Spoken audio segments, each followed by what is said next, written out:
देखिए, मेरा कोई सेटलमेंट नहीं हुआ। मैं कभी नीतियों से सेटलमेंट करने वाला नहीं हूँ। लोग बोल रहे इलेक्शन आए तो ब्लैकमेल कर रहे हैं। वो हमारे आमदार साहब से पैसा लेके चुप बैठ गए। और मुझे भारतीय जनता पार्टी से ऊपर से भी आश्वासन मिला है। जनता मुझे बोलेगी कि आपको टिकट नहीं मिला, हम आपके साथ खड़े हैं, आप चुनाव में आइए, तो मैं ज़रूर आऊँगा।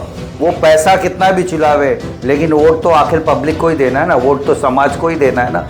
मेरा चुनाव जनता लड़ेगी। नमस्कार दर्शकों, मैं नीरज अरवानी हर दिन अग्निपथ के इस नए सत्र में आप सभी दर्शकों का हार्दिक स्वागत करता हूं। चलिए रुक करते हैं खबर की ओर। दर्शकों, इन दिनों उल्लासनगर भारतीय जनता पार्टी उत्तर भारतीय सेल के अध्यक्ष संजय गुप्ता की लोकप्रियता उत्तर भारतीय समाज के साथ साथ सिंधी समाज में भी उनकी लोकप्रियता काफ़ी बढ़ती दिखाई दे रही है।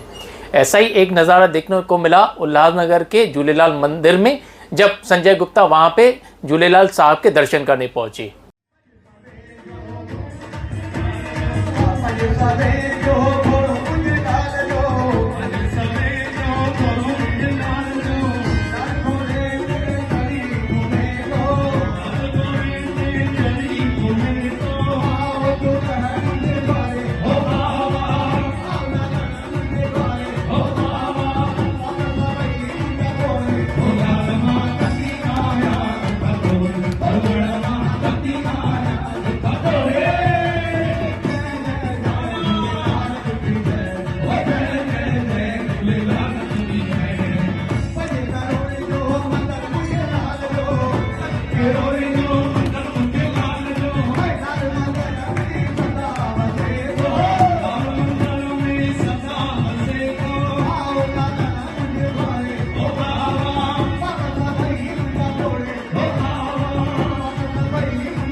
तो ये देखा दर्शकों आपने किस प्रकार संजय गुप्ता झूलेलाल साहब का आशीर्वाद लेने पहुंचे थे। उसकी दूसरी ओर बिल्कुल विपरीत इन दिनों संजय गुप्ता पर काफ़ी सारे आरोप प्रत्यारोप भी हो रहे हैं। उल्लासनगर शहर में काफ़ी सारे लोगों का मानना है कि उत्तर भारतीय भवन की आड़ में संजय गुप्ता कुमार एलानी पर दबाव बनाने की कोशिश कर रहे हैं या पूरी भारतीय जनता पार्टी के ऊपर दबाव बनाने की कोशिश कर रहे हैं। ऐसे काफ़ी सारे सवालों को लेकर हर दिन अग्निपथ की टीम संजय गुप्ता के पास हर खुलासे के लिए पहुंची। और क्या खुलासा है, क्या कहना है संजय गुप्ता का, आइए सुनते हैं। इस वक्त हमारे साथ हैं संजय गुप्ता जी, जो आजकल उल्लासनगर में किसी परिचय के मोहताज नहीं रहे हैं जी। हाल ही में हम लोगों ने एक साक्षात्कार लिया था संजय गुप्ता जी का, जिन्होंने जिस साक्षात्कार में उन्होंने बड़ी ही बेबाकी से अपने ख्याल रखे थे। एक बार फिर हम लोग संजय गुप्ता जी के साथ हैं काफ़ी सारे मुद्दों को लेकर। आइए सीधी बात करते हैं संजय गुप्ता जी से। संजय जी, पहले तो आपका अग्निपथ पर एक बार फिर से स्वागत है। धन्यवाद सर, आप यहाँ पर आए उसके लिए मैं आपका भी बहुत बहुत धन्यवाद देता हूँ। संजय जी, आजकल एक चर्चा बहुत शहर में छाई हुई है, हर जगह संजय गुप्ता संजय गुप्ता संजय गुप्ता ऐसा एक नाम चल रहा है। संजय जी, जो आखिर में हम लोगों ने आपसे एक साक्षात्कार लिया था, उसमें आपने कहा था आप आमदार का, अगर भारतीय जनता पार्टी आपको टिकट देती है तो आप चुनाव तो जरूर लड़ेंगे जी। अब विरोधियों की तरफ से ये काफ़ी सारी बातें फैलाई जा रही हैं कि नहीं, आप चुनाव नहीं लड़ेंगे या आपकी सेटलमेंट हो गई है। इस पर ज़रा जनता को खुलासा करेंगे। देखिए, मेरा कोई सेटलमेंट नहीं हुआ। मैं कभी नीतियों से सेटलमेंट करने वाला नहीं हूँ। जहाँ पे शहर का विकास की बात होगी वहाँ पे मैं सेटलमेंट कभी कर नहीं सकता हूँ। और मैं आपको बड़ी जिम्मेदारी के साथ बोल रहा हूँ कि आज जो शहर में चर्चा चल रही है वो राजनीति से प्रेरित चर्चा है। वो मेरे बारे में नहीं चल रही है, वो राजनीति से प्रेरित है। और कहीं ना कहीं वो हमारा प्रचार प्रसार कर रहे हैं। अच्छी बात है, नेगेटिव भी चलनी चाहिए, पॉजिटिव भी चलनी चाहिए। तो चर्चा तो है, अभी उसके लिए हम कुछ बोल नहीं सकते। लेकिन जहाँ पे शहर का विकास का बात होगा, जहाँ पे शहर की उन्नति की बात होगी, वहाँ पे मेरा कोई कंप्रोमाइज़ नहीं है। आज भी मैं बोल रहा हूँ। संजय जी, ऐसा भी आपके ऊपर आपके विरोधियों द्वारा, जैसे अभी आपने कहा, बोलिए, आपके पार्टी के विरोधियों द्वारा एक बात बाहर निकाली जा रही है जनता के बीच कि आप सिर्फ उत्तर भारतीयों के लिए लड़ रहे हैं, बाकी किसी समाज से आपका कोई लेना देना नहीं है। एक भवन की ये लड़ाई है और कुछ लड़ाई नहीं है। अच्छी बात है, आपने ये सवाल पूछा और ये मुझे अच्छा लगा आपने सवाल पूछा। मैं उत्तर भारतीय का मोर्चा का अध्यक्ष हूँ। बराबर। मेरा दायित्व बनता है कि जिस चीज़ का मैं प्रतिनिधित्व कर रहा हूँ उस चीज़ के लिए जो मुझे वहाँ पर उत्तर भारतीयों का मुझे पद मिला है उसके लिए मुझे लड़ना चाहिए कि नहीं चाहिए? बिल्कुल चाहिए। 2 साल से हमने पत्र व्यवहार हमारे आमदार साहब से किया था। कोई ये नया नहीं है कि मैं आज इलेक्शन आया है, लोग बोले इलेक्शन आया तो ब्लैकमेल कर रहे हैं। ये टोटली रॉन्ग है। मेरे पास आपको जो पत्र व्यवहार किया है पिछले 2 साल से कुमार एलानी जी से हम पत्र व्यवहार कर रहे थे। कुमार एलानी जी ने हमें आश्वासन दिया था और 6 महीने पहले महाराष्ट्र के अध्यक्ष संजय पांडे जी आए थे। जिला कार्यालय में उनकी एक बैठक हुई थी, उसमें काफ़ी उत्तर भारतीय थे। उसमें कुमार एलानी जी ने बाकायदा ऐलान किया था कि रीजेंसी एंटीलिया में उत्तर भारतीय भवन या हिंदी भाषी भवन का अगर कोई दे सकता है तो कुमार एलानी ही दे सकता है। तो मेरा फ़र्ज़ नहीं बनता है कि मैं कुमार एलानी जी को अब याद दिलाऊं। अभी विधानसभा चुनाव होने वाला है, आपने तो 2 साल टाल दिया, अब बचे हैं चुनाव 2-2.5 महीना, तो मेरा कर्तव्य नहीं उसके लिए मैं लड़ूं। और मैं आपको बताना चाहता हूँ जो ये आपसे सवाल किए हैं, आज सेंट्रल हॉस्पिटल में जो बेटियाँ पैदा होती है तो क्या उत्तर भारतीयों के होती हैं? पूरे शहर में हिंदू को दिया है, मुस्लिम को दिया है, लबाना फैमिली है, वहाँ पे क्रिश्चियन लोग भी है।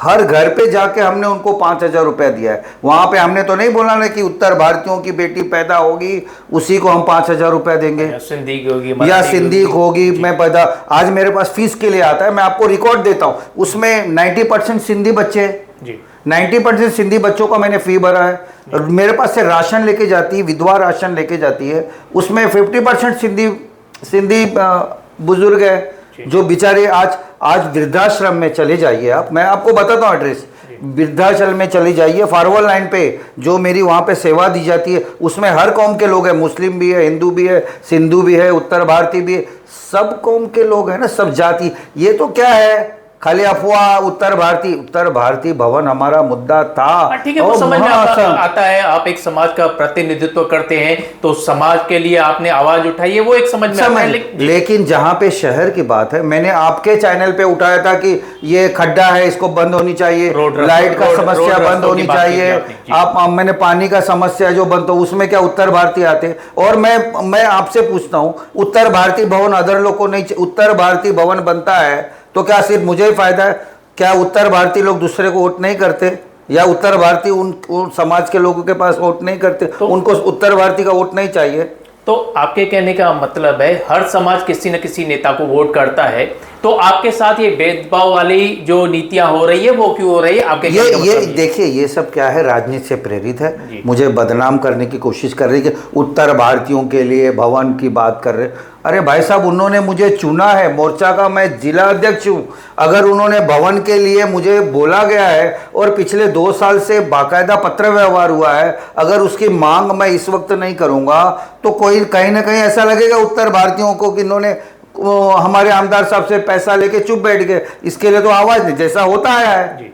ये कोई नया तो नहीं है ना मुद्दा। नया मुद्दा होता तो मेरे को समझ में आता कि मैं अभी नींद से जागा, इलेक्शन आया और मैं हमारे आमदार साहब के पीछे पड़ गया। नहीं, आमदार साहब ने बड़े जिम्मेदारी के साथ बोला था कि आपको का भवन मैं ही दे सकता हूँ, हिंदी भाषी भवन मैं ही बना के दे सकता हूँ। अब हम उनको वो जवाब मांग रहे हैं कि आप मुझे कब दे रहे हैं, और उन्होंने मुझे आश्वासन दिया है। अभी कल ही उन्होंने चैनल पे बोला है कि मैं 15 दिन के अंदर आपको वहाँ पे करके दे रहा हूँ। यानी संजय जी, आप हमारे चैनल के माध्यम से उल्लासनगर की जनता को ये संदेश देना चाहते हैं कि अगर आप आमदार चुन के आते हैं तो आपकी तरफ से कोई जाति भेदभाव नहीं होगा? एकदम नहीं होगा। जाति पाति धर्म से ऊपर, और मैं राजनीति के लिए नहीं आया हूं। ये सवाल इसलिए किया संजय जी आपसे क्योंकि ये काफी सारे ऐसा देखो, विधायक कोई एक जाति का नहीं होता है। विधायक कोई एक, आज कुमार एलानी जी क्या सिंधी के विधायक है क्या? हम भी उनके पास जाते हैं, पूरा शहर जाता है। तो क्या ऐसा तो नहीं कि खाली एलानी जी सिंधियों का ही सुनते, हमारा भी सुनते हैं, दूसरे कौम के भी लोग जाते, हिंदू भी जाते, मुसलमान भी जाते, सिंधी भाई भी जाते, उत्तर भारतीय भी जाते। तो विधायक कोई एक नहीं होता है। आज हमारे प्रधानमंत्री है तो क्या प्रधानमंत्री खाली भारतीय जनता पार्टी के लोगों का ही सुनते कार्य करते क्या? पूरे राष्ट्र के है वो। जी। तो वो प्रेरित जो रहता है, जो पद पे बैठता है, वो एक का नहीं रहता है, वो पूरे शहर का होता है। संजय जी, एक और बात निकल के सामने आ रही है जनता के बीच में, विरोधियों द्वारा ही, आपके जैसे आपने बोला कि आज अचानक ये मुद्दा क्यों उठा है, खासदार की इलेक्शन के वक्त ये मुद्दा क्यों नहीं उठा, क्यों नहीं संजय गुप्ता ने वो आवाज़ उठाई थी उत्तर भारतीय भवन के लिए, आज आमदार के वक्त, आमदार के चुनाव के वक्त ये अचानक क्यों ये मुद्दा उठा है? भाई साहब, जो उनको कुछ पता नहीं है, बस खाली उसको बैठ के लिखने को पता उनको है क्या। हमारा पत्र व्यवहार हुआ था, संजय पांडे जी आए थे, जब कुमार एलानी जी बोलते कि आपको कुमार एलानी ही दे सकता है तो मैं खासदार के पास क्यों जाऊं, मेरा आमदार सक्षम है, मुझे पता है। रीजेंसी एंटीलिया में उन्होंने बताया कि 19 एकड़ लैंड पड़ा है, उसमें से मैं आपको दे रहा हूं, वो मुझे दे रहे हैं तो मैं जाके खासदार के पास लड़ाई करूं, मुझे दो मुझे दो। हमारा आमदार बोलेगा भाई मैंने आपको बोला, आपको पर मेरा भरोसा नहीं क्या? जब मेरे को आमदार पे भरोसा नहीं होता तो मैं खासदार के पास जाता। आज हमारे शहर के आमदार है, एक पद पे बैठे हैं और वो मुझे बोल रहे हैं कि आपको एलानी ही दे सकता है, कुमार एलानी ही दे सकता है रीजेंसी एंटीलिया में, और आपको मैं दूंगा। जब वो मुझे आश्वासन दिया है, उन्होंने बोला मैं दूंगा, तो मैं क्यों खासदार के पास जाऊं? संजय जी, अब आते हैं मुद्दों पे। अगर आपको टिकट मिलती है, जैसे आपने पहले बोला है कि टिकट, अब तो आपने बोल दिया है, खुलासा कर दिया है कि टिकट मिले या ना मिले, आप आमदारकी के चुनाव में रणभूमि में उतरने वाले हैं। संजय जी, अगर आप उतरते हैं चुनावी रणभूमि में, तो आपके पास मैनिफेस्टोज में, वचननामे में क्या क्या कार्य होंगे जो सबसे पहले आपको लगता है कि ये कार्य मुझे सबसे पहले जनता को तोहफे के रूप में देने हैं? सबसे पहला मेरा कार्य है जी, बेरोजगारों को रोजगार देना जी, और जो घर में औरतें हैं जो कुछ काम नहीं कर रही उनको घर के अंदर रोजगार देना, ये मेरा सबसे पहला है। तीसरी जो है, रोड रास्ते एकदम नीट एंड क्लीन होनी चाहिए। जो मूलभूत सुविधा से वंचित है उल्लासनगर, जैसे लाइट, पानी, और ये आज लाइट का जो वायरिंग का सिस्टम है उसको कहीं ना कहीं अंडरग्राउंड करना चाहिए कि एक थोड़ा सा भी हवा आता है तो लाइट बंद हो जाता है, वो कहीं ना कहीं लाइट का सिस्टम बनाना चाहिए। पानी का जो व्यवस्था है, लीकेज इतना है, लाखों लीटर पानी बह जाता है, आपने देखते हो किधर पानी की त्राही है, कहीं पे पानी बहुत बह जा रहा है। पानी का समस्या होना चाहिए, रोड का समस्या ख़त्म होना चाहिए, ट्रैफिक की समस्या ख़त्म होनी चाहिए। जो ये ट्रैफिक होता है, अगर आप यहाँ से वहाँ जाओ तो आप ये 2 नंबर में चले जाइए तो आपको आधा घंटा लग जाएगा क्रॉस करने के लिए।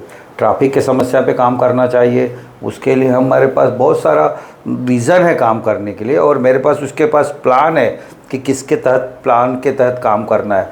देखिए, कुमार एलानी जी 10 साल थे यहाँ के आमदार साहब थे, उन्होंने कुछ काम किए।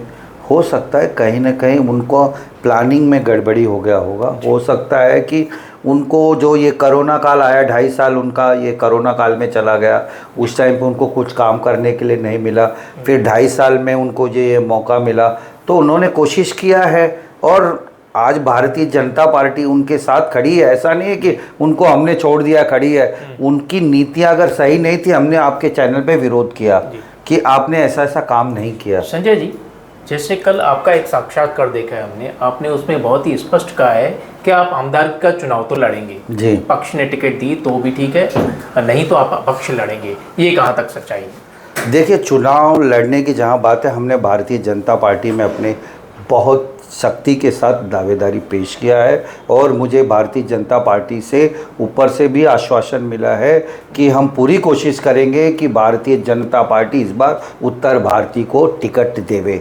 तो मुझे अपने पार्टी में पूरी भरोसा है कि इस बार टिकट मुझे ही मिलेगा। अगर नहीं मिलता है तो क्या जनता के पास? देखिए, अगर नहीं मिलता है, मैंने भी बोला था कि अगर मुझे नहीं मिलता है तो ये उस दिन भी मैंने जनता के सामने जाऊंगा। अगर जनता मुझे मिला है कि आपको टिकट नहीं मिला है, आपको अपक्ष लड़ना चाहिए, तो लड़ूंगा जी। यानी आपके मन में कोई ड्यूल कंफ्यूजन नहीं है कि आप लड़ेंगे या नहीं लड़ेंगे? अगर जनता की मांग है, जनता की मांग है, अगर मुझे जनता का सेवा करने का मौका मिलेगा और जनता का प्यार मुझे मिलेगा, जनता मुझे बोलेगी कि आपको टिकट नहीं मिला, हम आपके साथ खड़े हैं, आप चुनाव में आइए, तो मैं जरूर आऊँगा। इस बार जो चुनाव होंगे उसमें आपके विरोधी काफ़ी माहिर हैं उठापटक में, पैसे की भी बारिश होगी, उसके लिए आपके पास क्या रणनीति है? देखिए, राजनीति करना मेरा पेशा नहीं है जी। मैं सेवा के लिए आ रहा हूँ, राजनीति के लिए नहीं आ रहा हूँ। जी ये सारे शहर को भी पता है और पूरी पब्लिक जागृत हो चुकी है। तो ये चुनाव मैं नहीं लड़ूंगा, मेरा चुनाव जनता लड़ेगी। जी जनता का ये चुनाव होगा, ये जनता का फैसला होगा। इसमें पैसा कुछ काम नहीं आएगा। जी कितना भी विरोधी पैसा खर्चा करे, कुछ भी करे, लेकिन जब चुनाव जनता लड़ती है ना, तो उसका रिजल्ट ही कुछ अलग होता है। तो मेरा चुनाव जनता लड़ेगी। तो आपके कहने का मतलब है, अब जब आप चुनावी रणभूमि में उतरेंगे तो नारायणी सेना यानी जनता आपके साथ होगी। मेरा सेना ही मेरी ताकत है। मेरा जो प्यार है उल्लासनगर में, लोगों का जो मुझे प्यार मिल रहा है, वही लोगों का प्यार ही इलेक्शन लड़ेगा। ये चुनाव इस बार का आप देखिए, ये पैसा कितना भी चला देवे, लेकिन चुनाव पैसे से नहीं होगा। चुनाव इस बार जनता लड़ेगी, चुनाव मैं नहीं लड़ूंगा। मेरे तरफ से इस बार चुनाव जनता यानी लड़ेगी। आपके कहने का मतलब है, माध्यम आप होंगे लेकिन चुनाव जनता जनता लड़ेगी, जनता। उद्योगपतियों का। हाँ बिल्कुल, वो पैसा कितना भी चुलावे, लेकिन वोट तो आखिर पब्लिक को ही देना है ना, वोट तो समाज को ही देना है ना। तो इस बार समाज चाह चुकी है कि इस बार पैसा नहीं चलेगा। हरदिन अग्निपथ से बातचीत करने के लिए धन्यवाद संजय।